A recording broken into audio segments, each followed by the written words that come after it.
Nobody walks into wealth. My story is a story of a humble beginning. My father wasn't that rich. Neither was he poor. He was just an average man who tried to give the best to his children. So we passed through the crucibles that happens. All the things that is predominant with young boys or young guys that lives in the village. We went to farm. After school in the afternoon, you take water, you go to farm, come back in the evening. So I am a product of a struggle, an average Nigerian that passed through all experience in life and through determination, cross all the hurdles in life with the zeal and determination and focus. We begin to add one-on-one together in my business life. The beginning, of course, wasn't that easy. When I left where I was working, people were skeptical. People was thinking what could be my reason of leaving a very well-paid job to start a journey of unknown, to start a business that has no foundation.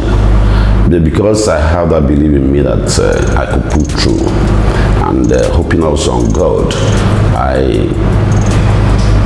I started the journey over 15 years ago, and today is a success story.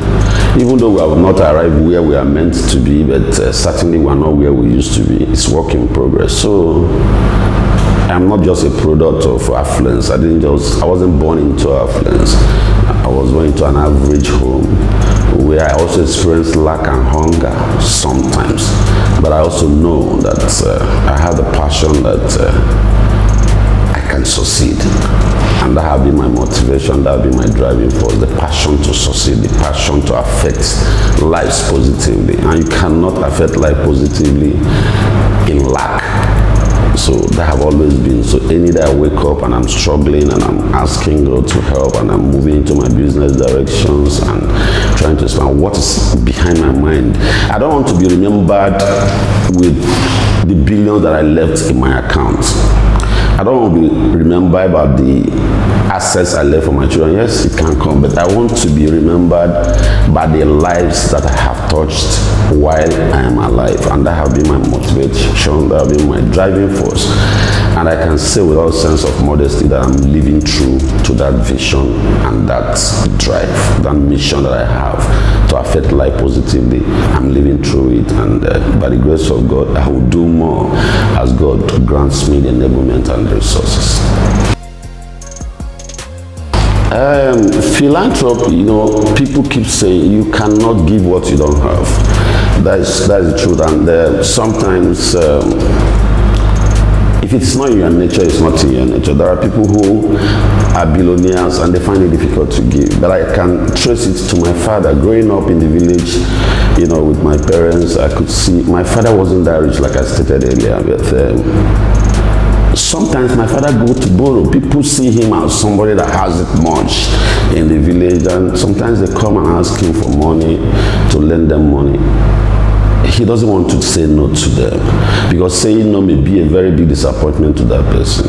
He goes out of his way sometimes to go and borrow and give to such person. I grew up seeing him do that, and I find it so gratifying. And I said, if God gives me the grace, I also want to be a vessel of blessing to people. So it's a drive that a passion that I learned from my father, and he did it to his late hours in this life. And I said, as long as I live, I'm going to keep that legacy of my father, a selfless legacy, a life where you live for people, a life where you are not self-centered, a life where you don't remain up and forget there are people down that need to be looked into. So that has been my motivation, that has been my driving force. First of all, let me say that life evolves around people. No man is an island. There's a reason why God created us into this world. Once you discover it, you have to live it to the fullest. America will always say, think not of what America can do for you, but what you can do for America. That is also my mindset. I don't think of what ANIOCHA North can do for me. I don't think of what Ijumujuno can do for me. In my little capacity, the only thing I keep asking myself is, what value can I add to the environment where I live? Even in my area of work, in Port Harcourt, where I stay, the estate where I live, anytime I'm driving through the gate, I'm looking around, this gate man that is staying here, how is this one surviving with 30,000 naira, 40,000 naira? How can we improve it? And whenever we have, fortunately, I'm also the landlord chairman, I bring up the issue. We need to review the salary to be in consonance with the reality on ground. So it's just to be very painstaking and to be observant. We're only talking about our self. We need to come out of our comfort sometimes, so to speak, wear the shoe a little. If only you can wear the shoe of that gate man for just one day, live his life, you will know the pains that is associated with lack. I've also been there, like I said in my earlier statement. I didn't just, I'm not even that rich, let me also say it. People think Jude is a very rich man. That's not true. I'm an average man.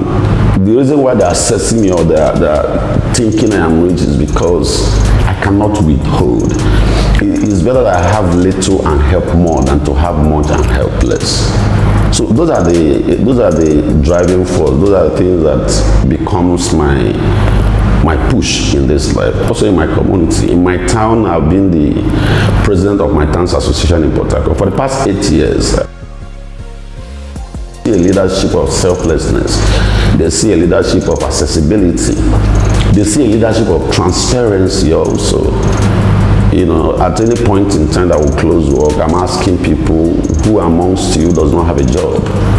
If you don't have a job, how are you coping? It gives me a lot of concern. In the city of Port Harcourt that is as expensive as that, how do you come to meeting? How are you coping? If you get to the house now, what are you going to eat? And I tell my esco, we can't keep money in the account, in our bank account, when there are some Idumuje persons that they're not eating. As I speak with all sense of modesty, the people that are in my company working from ANIOCHA, from my enclave, from my area, are more than 20. Because I remember them. For any opportunity that comes out, I remember them. I remember this person needs to be empowered.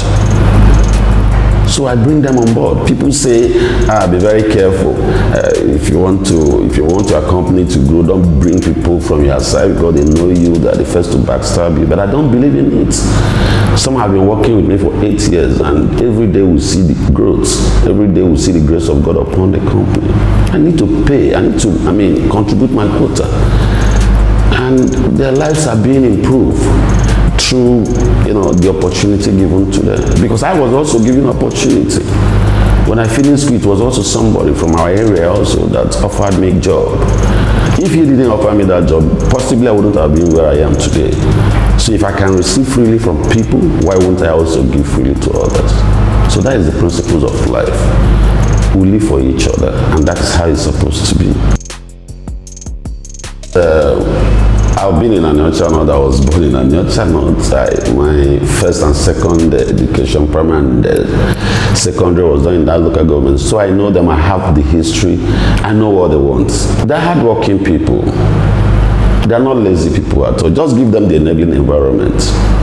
Some of them who could not afford to go to school, they happily started farming. They are not the jealous people. There are people that I went to the same primary school with that didn't have the opportunity to further their education or to go outside. They still farm.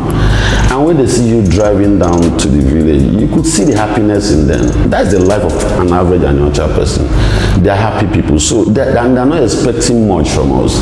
Just give them the enabling environment. Give them just for that one that want to trade, enabling environment for them to trade. Don't recruit them for the negative side. Don't recruit them for the negative side. Let me tell you the truth, it may shock you. There are persons that 20,000 naira can turn their life positively in that village. They are very enterprising. The last time I did my foundation and we gave, I think, 100,000 naira to each trader, to about 20 traders or so. That was 2 years ago, and I can take you to the shops of some of them now, and I can tell you that 100,000 naira have multiplied in their hands. They traded with it, they've been prudent with it, they've expanded. But 100,000 naira is a big money, but to some of us, we can go to a boutique and buy just few clothes, or even one clothes for that 100,000 naira. So it depends on your priority. So I rather wear a cloth of 5,000 naira and give the balance of that 95,000 naira to somebody to better his life. So ANIOCHA people are very enterprising in nature. They're peace-loving. They like it. They're friendly also. So once we give them that enabling environment, they are going to triumph. They're going to explore, and they're also going to flourish on it. So I advise everybody, I advise all of us, let's not just play politics of the lips. Don't also wait until you get to the political office before you can affect lives. ANIOCHA people are wonderful people. They are great people. We have potentials. We have great minds there. All we need to do is to harness the opportunity, harness that values that are in them, and see how you can improve it. That's an adage in our place. We should be mindful. Let's look down and help one another.